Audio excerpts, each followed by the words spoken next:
60 से 70% जमीनों सरकार ने कब्जे किए, सरकार और गैर सरकारी और गैर सरकारी कब्जे हैं। ठीक है, आप इसको पता कर लीजिए। अच्छा। ठीक है, जो आप 9 लाख जमीन, पहले 8 लाख थी, अब 9 लाख, अब तो आपके यहाँ 10 लाख लिख दी गई और हो सकता है भी 20 लाख तक पहुंच जाए। खैर, लेकिन उस पे कब्जा किसका है?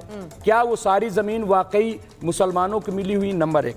नंबर 2 कि वक्फ बोर्ड जो बनाया गया, वक्फ बोर्ड सरकारें बनाती हैं, उसका चेयरमैन सरकार बनाती है। ठीक है। मैंने आपके यहाँ मिसाल दी थी, फिर मिसाल दे रहा हूं। आप देखिए, सुप्रीम कोर्ट का बाबरी मस्जिद फैसला आया और कहा कि आप भव्य राम मंदिर बनाइए, ठीक है। और अयोध्या में ही कहा कि 5 एकड़ जमीन हम आपको दे रहे हैं और आप वहां पे मस्जिद बनाइए। भव्य राम मंदिर तो बन गया, लेकिन ये बताइए मस्जिद कहाँ है भाई? और नहीं बनाई तो मेरा जिम्मेदार है कि सरकार और वक्फ बोर्ड के जो दो-तीन सवाल उठा दिए, जवाब लूंगी मैं, जवाब लूंगी। हाँ, शहजाद पूनावाला आप जवाब शहजाद जवाब बिल्कुल दीजिए जवाब। मंदिर हिंदुओं के चंदे से बना है, आप भी दे दो ना। हमारे पास चंदा ही नहीं है। आप चंदा तो बने जिसी दिलवाइए।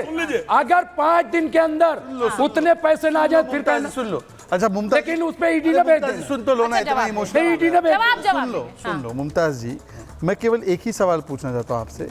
ये सच्चर कमेटी रिपोर्ट ने बोला था कि इसकी पूरी इनकम 12,000 करोड़ होनी चाहिए, ये आपको भी पता है? हाँ बिल्कुल पता है मुझे। तो 12,000 करोड़ के बदले आज 200 करोड़ हो रही है, तो ये 11,800 करोड़ रुपए आप लोग जिम्मेदार हैं। आप लोग सब चीज के लिए, क्योंकि जो वक्फ बोर्ड बनता है, वक्फ सेंट्रल काउंसिल है, उस सब पे आप लोगों को कब्जा है, हुकूमतों को कब्जा है। ठीक है, तो इसमें ट्रांसपेरेंसी आनी चाहिए ना? बिल्कुल आनी चाहिए। तो फिर विरोध क्यों? तो पूरी जमीन लेने विरोध क्यों कर रहे हो? विरोध इसका नहीं है लेने की बात थोड़ी है, आप पूरी जमीन पे कब्जा कर रहे हो।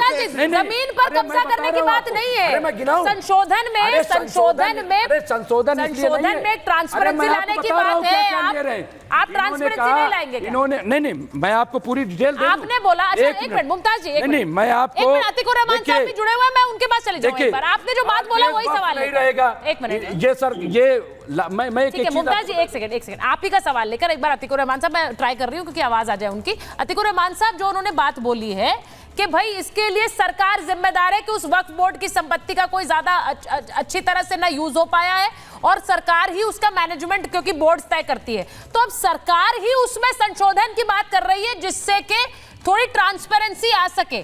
जमीनें नहीं हड़प रही हैं, ये क्यों प्रोपेगेंडा फैला देते हैं कि आपका ईमान जगाओ, सड़कों पर उतर जाओ, वरना आपकी ना मस्जिद रहेगी, ना मीनारें रहेंगी, ना मज़ारें रहेंगी, सब छीन लेगी हुकूमत। ये वाली तकरीरें चल रही हैं। सुचारिता जी, ये ट्रांसपेरेंसी वाला क्लॉज जो है अमेंडमेंट बिल के अंदर, ये आप जरा सुन लीजिए। आप सुन पा रही है मुझे? हाँ जी बिल्कुल सुन पा रही। और चाहूंगा कि शहजाद इसको स्किप ना करें और इसका जवाब दें। नो सूट, अपील और other proceeding for the enforcement of any right on behalf of the works which have not been registered shall be instituted, commenced, heard, tried or decided by any court after 6 months of the commencement of 2024 WAF amendment. ठीक है, अब शहजाद साहब आप मुझे बताइए, क्या ये arbitrary नहीं है? जल्दी से जवाब। क्या ये डेमोक्रेटिक है? जवाब दे दीजिए। जवाब देता हूं। हाँ जवाब दे रहे हैं, मैं बस समय बहुत कम है। हाँ ये सुन तो पा रहे हैं परंतु समझ नहीं पा रहे। ये बोलते थे कि सीए में नागरिकता छिन जाएगी।